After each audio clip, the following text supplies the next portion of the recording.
वो आए शहर, ले आए खाद बीज।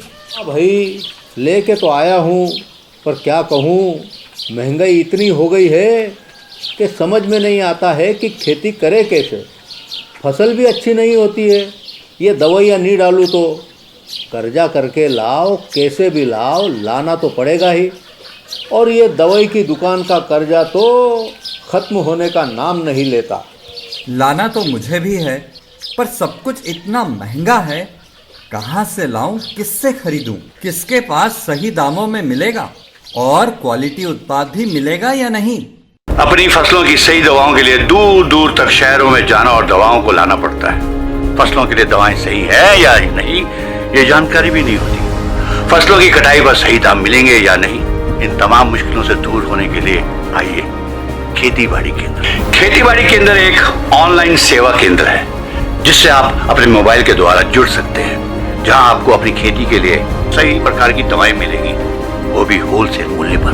वो सभी दवाएं सीधा निर्माता से लेकर आप तक पहुंचाते हैं, यानी कि बीच में होने वाले सारे खर्च की बचत आपकी जेब में। साथ ही साथ दवाओं को लाने और ले जाने की झंझट से भी छुटकारा। अपनी मुश्किलों को दूर करने के लिए आप खेती बाड़ी केंद्र पर एक मिस कॉल करें। खेती बाड़ी केंद्र का किसान मित्र आपसे तुरंत संपर्क करेगा और आपको सभी जरूरी जानकारी देगा। खेती बाड़ी केंद्र की फ्रेंचाइजी लेकर खेती बाड़ी मित्र बनिए और किसानों की सेवा कर देश की तरक्की में भागीदार बने। आज ही संपर्क करें नीचे दिए गए नंबर पर और खेती बाड़ी केंद्र से जुड़े। ये है खेती बाड़ी केंद्र ऐप। अच्छा, किसानों की सरदारी, उन्नत खेती बाड़ी।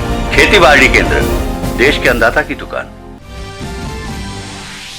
संयुक्त राष्ट्र की 75वीं वर्षगांठ पर यूएन को संबोधित करेंगे प्रधानमंत्री नरेंद्र मोदी। सुरक्षा परिषद में भारत को अस्थायी सदस्यता मिलने के बाद पीएम के भाषण पर होगी दुनिया की नजर।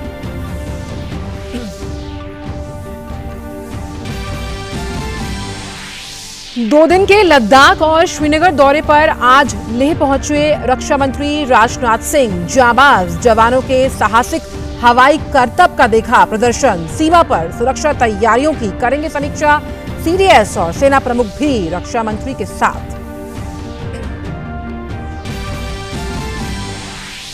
भारत अमेरिका के बीच रणनीतिक ऊर्जा भागीदारी मंत्री स्तरीय बैठक आज। पेट्रोलियम मंत्री धर्मेंद्र प्रधान और अमेरिकी ऊर्जा मंत्री वीडियो कॉन्फ्रेंसिंग के जरिए करेंगे बातचीत।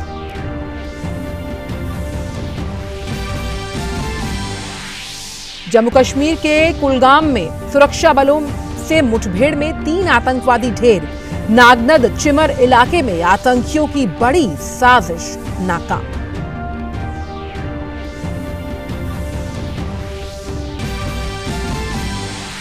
असम में बाढ़ और भूस्खलन से 97 से अधिक लोगों की मौत। मुख्यमंत्री सोनोवाल ने की हालात की समीक्षा। मौसम विभाग ने दी गुजरात, महाराष्ट्र और गोवा में भारी बारिश की चेतावनी।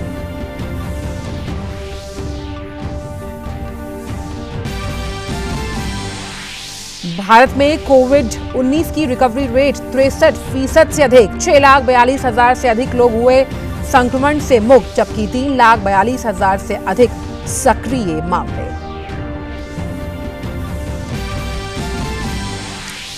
और रियल मैड्रिड ने एक मैच बाकी रहते हुए ला लीगा खिताब पर किया कब्जा। विलारियल को 2-1 से दी शिकस्त। थिबॉट कोर्टियोस बने मैन ऑफ द मैच।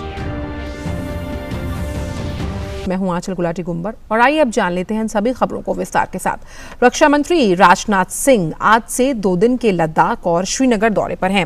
इस कड़ी में आज सुबह वो लेह पहुंचे। दिल्ली से रवाना होने से पहले राजनाथ सिंह ने कहा कि वो लद्दाख और श्रीनगर में सीमाओं पर स्थिति की समीक्षा करेंगे और क्षेत्र में तैनात सशस्त्र बल के जवानों के साथ बातचीत करने के लिए आगे के क्षेत्रों का दौरा करेंगे।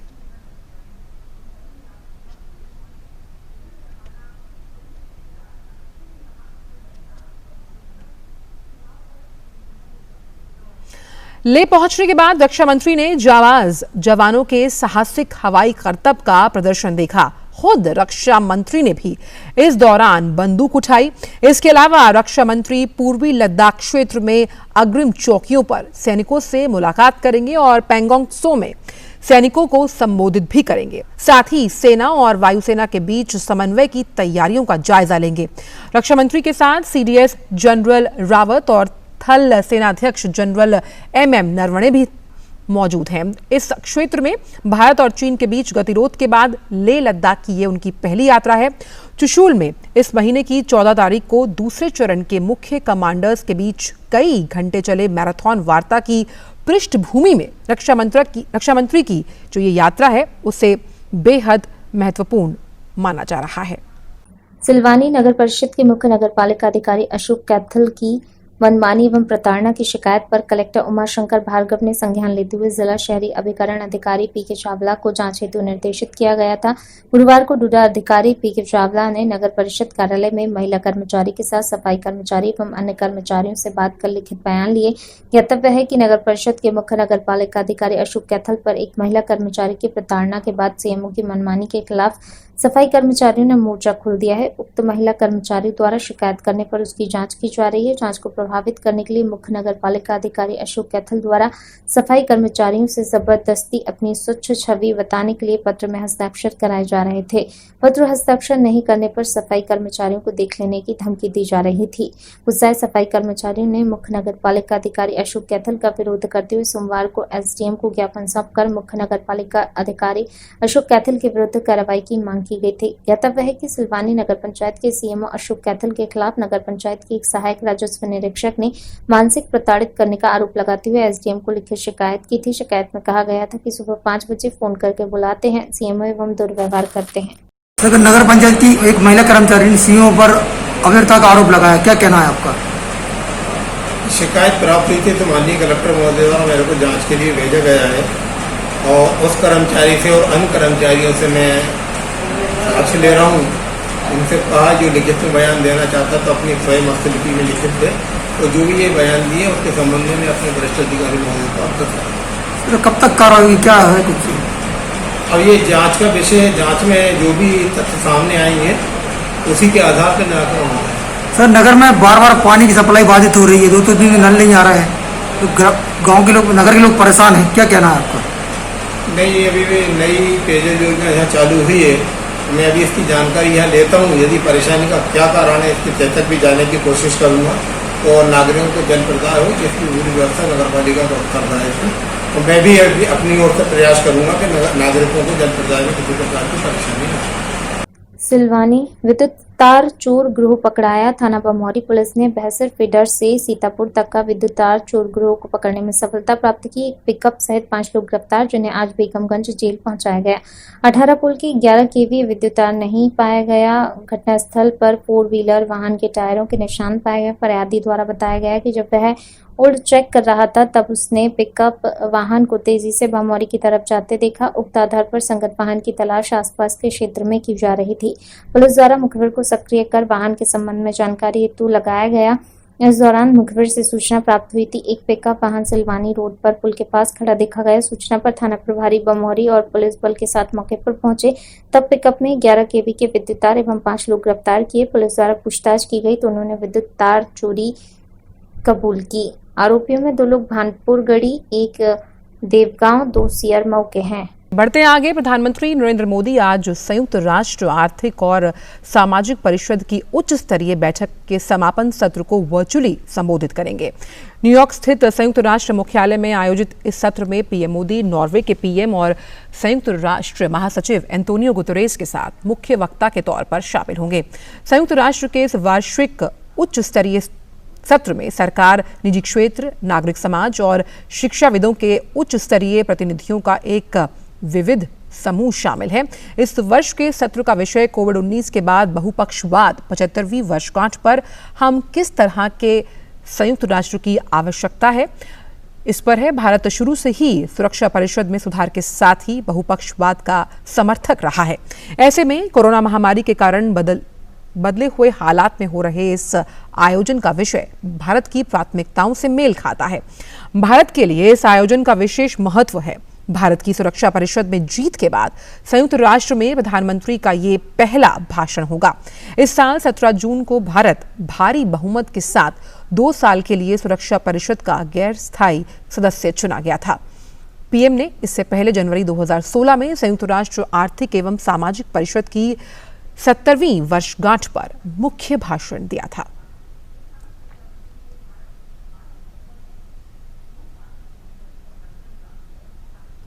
संयुक्त राष्ट्र सुरक्षा परिषद समिति ने तहरीके तालिबान पाकिस्तान के नेता नूर वली महसूद का नाम प्रतिबंधित लोगों और संस्थाओं की सूची में डालने के लिए मंजूरी दे दी है। इसके तहत महसूद की संपत्ति फ्रीज करने के साथ उस पर यात्रा और हथियारों के प्रतिबंध लगाए गए हैं। संयुक्त राज्य सुरक्षा परिषद की 1267 अलकायदा प्रतिबंध समिति ने अपने ISIL देश और अलकायदा प्रतिबंध सूची में महसूद को जोड़ा है। इस तरह महसूद को वैश्विक आतंकवादी घोषित कर दिया गया। मुफ्ती नूर वली महसूद को प्रस्ताव 2366/2017 के पैराग्राफ 2 और 4 के अनुसार सूचीबद्ध किया गया है। उसे अलकायदा के लिए वित्त पोषण, योजना बनाना और सुविधाएं प्रदान करने का दोषी पाया गया। अमेरिका के डिपार्टमेंट ऑफ स्टेट ने ट्वीट कर इस फैसले का स्वागत किया। ट्वीट में यह कहा गया कि ये स्वागत करने वाली खबर है और संयुक्त राष्ट्र ने तहरीके तालिबान पाकिस्तान के नेता मुफ्ती नूर वली महसूद को ग्लोबल टेररिस्ट घोषित किया। तहरीके तालिबान पाकिस्तान में कई आतंकवादी हमलों के लिए जिम्मेदार है। सितंबर 2019 में संयुक्त राज्य अमेरिका ने नूर वली को आतंकवादी घोषित किया था।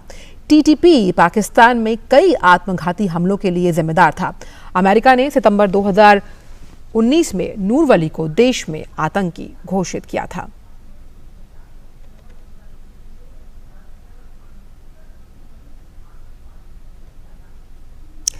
और अब खबर राजस्थान से। राजस्थान की सियासत से इस वक्त बड़ी खबर सामने आ रही है।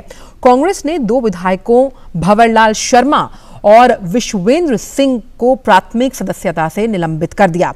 दोनों पर पार्टी विरोधी गतिविधि में शामिल होने का आरोप है। इसके अलावा आज राजस्थान हाईकोर्ट में 19 बागी विधायकों की याचिका पर सुनवाई होगी। दरअसल आज दोपहर 1 बजे तक विधानसभा अध्यक्ष CP जोशी ने उनसे जवाब मांगा है। यहाँ की राजनीति लगातार नए मोड़ ले रही है। कल सचिन पायलट ने विधायकों को स्पीकर की ओर से अयोग्य करार देने संबंधी नोटिस को अदालत में चुनौती दी है। राजस्थान की 200 सदस्यीय विधानसभा में कांग्रेस के पास 107 और भाजपा के पास 72 विधायक हैं। यदि 19 बागी विधायकों को अयोग्य करार दिया जाता है तो राज्य विधानसभा की मौजूदा प्रभावी संख्या घटकर 181 हो जाएगी, जिससे बहुमत का जादुई आंकड़ा 91 पर पहुंच जाएगा। गुर्जर समाज के मुख्य संगठन अखिल भारतीय देव सेना संगठन के द्वारा राजस्थान के सचिन पायलट के समर्थन में गुरुवार को स्थानीय शिवाजी चौराहे पर दोपहर 12:30 बजे मुख्यमंत्री अशोक गहलोत का पुतला दहन कर नारेबाजी की गई।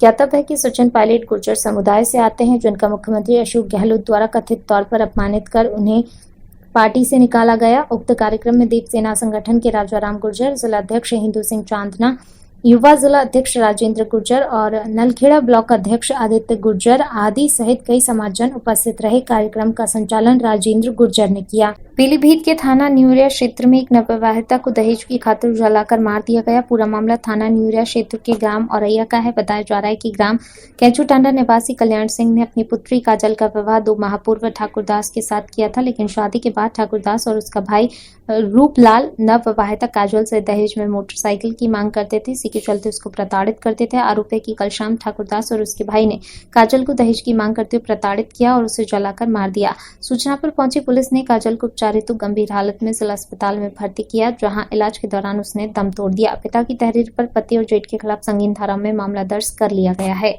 क्या है पूरा मामला? माजरा ये है सर कि वो मांग के पीछे, दहेज के पीछे मारते कूटते लड़की को हमारी, और उन्होंने मोटरसाइकिल की मांग सबसे कर रही थी। और ठाकुरदास और उसका भाई रूपलाल हैं, इन्होंने तंग मारा कूटा उसको। कल जब 6 बजे हमारे पास फोन गया तो हम यहाँ आए पीलीभीत, तो वो हमें मरी हुई पाई थी हैं। उसके बाद में हम न्यूरिया थाने गए थे, वहाँ FIR कराई थी हमने।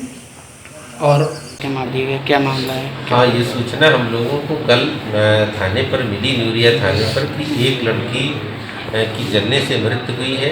उसका इलाज हो रहा था, इलाज के दौरान वो उनकी मृत्यु हो गई। हम लोगों को कल दरखास्त प्राप्त हुई, तत्काल उसमें अभियोग पंजीकृत किया गया है और उसकी विवेचना क्षेत्राधिकारी द्वारा की जा रही है और इसमें हम लोग जल्दी ही साक्ष्य संकलित करके जो दोषी है उसके खिलाफ सख्त से सख्त कार्रवाई करेंगे। सचिन पायलट के जो बागी तेवर हैं और जो विधायक हैं वो हाई कोर्ट जाने पर किस तरह से फैसला सामने आता है, इस पर रहेगी हमारी खास नजर। बढ़ते आगे, केंद्रीय पेट्रोलियम मंत्री धर्मेंद्र प्रधान आज अमेरिका के ऊर्जा मंत्री डैन ब्रोलेट के साथ वीडियो कॉन्फ्रेंस के जरिए दूसरी भारत अमेरिका रणनीतिक ऊर्जा भागीदारी मंत्री स्तरीय बैठक की सह अध्यक्षता करेंगे। दोनों ही देश आपसी ऊर्जा सहयोग को बढ़ावा देना चाहते हैं। पहले ये बैठक इस साल अप्रैल में वॉशिंगटन में आयोजित होने वाली थी, लेकिन कोरोना महामारी के कारण इसको स्थगित कर दिया गया था। इससे पहले दोनों नेता बीते बुधवार को उद्योग जगत द्वारा आयोजित एक कार्यक्रम में शामिल हुए। इसमें धर्मेंद्र प्रधान ने अमेरिकी कंपनियों और निवेशकों से भारत में निवेश करने और नई संभावनाएं तलाशने का आमंत्रण उन्हें दिया। रणनीतिक ऊर्जा भागीदारी यानी कि SEP में सहयोग के 4 प्राथमिक स्तंभ तेल और गैस, बिजली और ऊर्जा दक्षता, नवीकरणीय ऊर्जा और टिकाऊ वृद्धि है। दोनों देशों ने प्राकृतिक गैस क्षेत्र में सहयोग को प्राथमिकता माना है। साथ ही भारत के एनर्जी सेक्टर में LNG bunkering, LNG ISO container development, petrochemicals, biofuel और कंप्रेस्ड बायोगैस के क्षेत्र में नए अवसर खुले हुए हैं। भारत ने अपने तेल और प्राकृतिक गैस सेक्टर में अगले 5 वर्षों में 118 बिलियन अमेरिकी डॉलर से अधिक के निवेश की उम्मीद जताई है। भारत सरकार ने फरवरी 2018 में भारत अमेरिका ऊर्जा वार्ता को रणनीतिक ऊर्जा भागीदारी का दर्जा दिया था। जून 2017 में प्रधानमंत्री नरेंद्र मोदी की अमेरिका यात्रा के दौरान SEP की औपचारिक घोषणा की गई थी। साथ ही अप्रैल 2018 में नई दिल्ली में इसकी पहली मंत्री स्तरीय बैठक हुई थी। सामरिक ऊर्जा भागीदारी के माध्यम से अमेरिका और भारत भविष्य की चुनौतियों के मद्देनजर सामूहिक रूप से ऊर्जा सुरक्षा के क्षेत्र में आगे बढ़ना चाहते हैं। खबर जम्मू कश्मीर से, जहां कुलगाम में आज सुबह सुबह आतंकवादियों से सुरक्षा बलों की मुठभेड़ हो गई। खुफिया जानकारी मिली थी कि कुलगाम जिले के नागनद चिमर इलाके में कुछ आतंकी छुपे हुए हैं और किसी बड़ी साजिश को अंजाम देने की फिराक में हैं, जिसके आधार पर इलाके को घेरना शुरू किया गया और सुरक्षा बलों ने 3 आतंकवादियों को मार गिराया।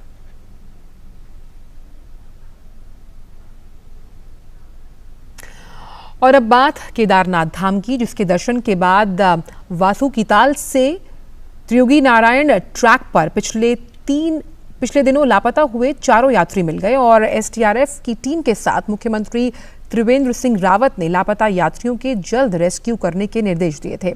बचाव कार्य में SDRF की 5 टीमें लगाई गई थीं।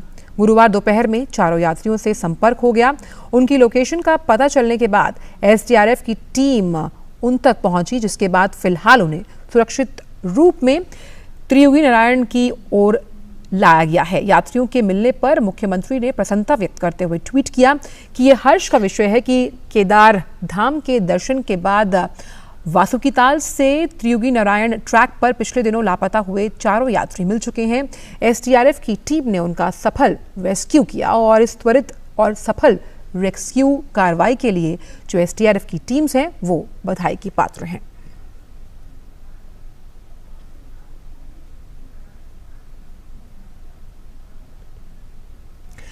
खबर असम से, जहां के कई इलाकों में बाढ़ की वजह से हालात और भी खराब होते जा रहे हैं। राज्य में तकरीबन 39,80,000 की आबादी बाढ़ से बुरी तरह से प्रभावित है। राज्य के 27 जिलों के 93 राजस्व सर्कल्स में 3,218 गांव बाढ़ से प्रभावित हुए।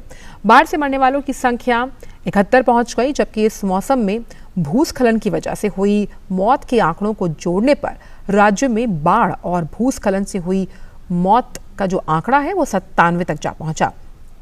बाढ़ से सर्वाधिक प्रभावित राज्य की दुबरी जिले के तकरीबन 9.25 लाख आबादी बाढ़ से प्रभावित हुई है। राज्य के बारपेटा, गोलपाड़ा और मोरीगांव जिलों में 4-4 लाख आबादी बाढ़ के घेरे में है। यहाँ सभी नदियां खतरे के निशान से ऊपर बह रही हैं। राज्य की 1,31,000 हेक्टेयर फसली भूमि बाढ़ के पानी में डूबी हुई है। बाढ़ प्रभावितों की मदद के लिए बनाए गए 303 राहत शिविर में राज्य के 49,000 लोगों ने शरण ले रखी है। NDRF और SDRF ने 2,000 से अधिक लोगों को डूब क्षेत्र से निकालकर सुरक्षित स्थानों पर पहुंचाया। मुख्यमंत्री सर्बानंद सोनोवाल राज्य में बाढ़ राहत कार्यों की खुद निगरानी कर रहे हैं। उन्होंने कई राहत शिविरों और वितरण केंद्रों का दौरा किया, साथ ही काजीरंगा राष्ट्रीय उद्यान में बाढ़ के हालात की समीक्षा भी की है। पीलीभीत जिलाधिकारी बाबू श्रीवास्तव द्वारा जनपद में टिड्डी दल के आने की सूचना प्राप्त होने पर तत्काल पूरनपुर और कलीनगर तहसील क्षेत्र का भ्रमण जायजा लिया गया। इस दौरान उन्होंने उप निदेशक कृषि को निर्देशित किया कि दवाइयां स्प्रे संबंधी समस्त मशीनें तैयार कर आवश्यक स्थानों पर तैनात कर दी जाएं और प्रत्येक स्थल पर जिला स्तरीय अधिकारियों की तैनाती कर दी जाए। भ्रमण के दौरान जिलाधिकारी द्वारा सक्रिय, कलीनगर, भैरवकला, मथुना का भ्रमण किया गया। इस दौरान किसानों से जानकारी प्राप्त की गई और उनसे सतर्क रहने की अपील की गई तथा दल दिखाई देने पर उसकी सूचना तत्काल प्रशासन को उपलब्ध कराने हेतु अनुरोध किया गया। इस दौरान उन्होंने संबंधित उप जिलाधिकारी और खंड विकास अधिकारियों को निर्देशित करते हुए कहा कि लेखपालों और ग्राम प्रधानों के माध्यम से किसान बंधु की सतर्क करने के निर्देश दिए। यहाँ पे गांव में जो टिड्डी दल का अटैक हुआ है तो उसके कारण यहाँ पर जो स्प्रे का छिड़काव किया जाना था उसको मॉनिटर करने के लिए कितने दिन तक हो जाएगा? और अभी काफ़ी ऑपरेशन और सुबह तक हमको कृषि विभाग से कुछ ड्रोन भी मिलने की उम्मीद है, तो सुबह भी अभियान हमारा जारी रहेगा। कुछ सफलता मिली है? काफ़ी सफलता मिली है और जो बचे हुए हैं उनको सुबह हम 5 से 6 के बीच में एक बार और करते हुए पूरे तरीके से समाप्त कर लेंगे।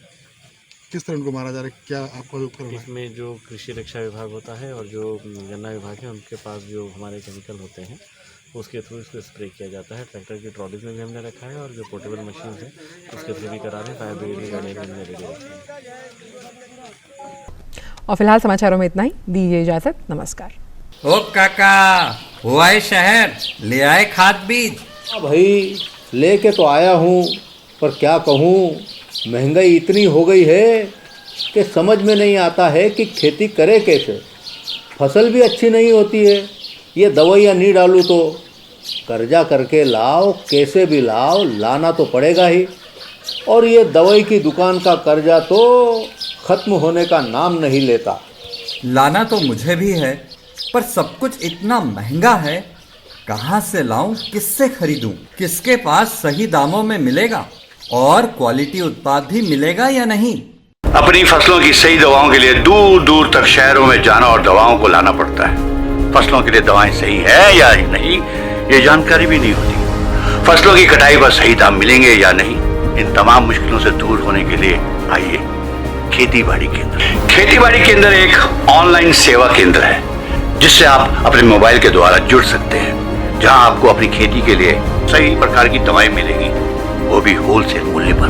वो सभी दवाएं सीधा निर्माता से लेकर आप तक पहुंचाते हैं, यानी कि बीच में होने वाले सारे खर्च की बचत आपकी जेब में। साथ ही साथ दवाओं को लाने और ले जाने की झंझट से भी छुटकारा। अपनी मुश्किलों को दूर करने के लिए आप खेती बाड़ी केंद्र पर एक मिस कॉल करें। खेती बाड़ी केंद्र का किसान मित्र आपसे तुरंत संपर्क करेगा और आपको सभी जरूरी जानकारी देगा। खेती बाड़ी केंद्र की फ्रेंचाइजी लेकर खेती बाड़ी मित्र बनिए और किसानों की सेवा कर देश की तरक्की में भागीदार बने। आज ही संपर्क करें नीचे दिए गए नंबर पर और खेती बाड़ी केंद्र से जुड़े। ये है खेती बाड़ी केंद्र ऐप। अच्छा, किसानों की सरदारी, उन्नत खेती बाड़ी। खेती बाड़ी केंद्र, देश के अन्नदाता की दुकान।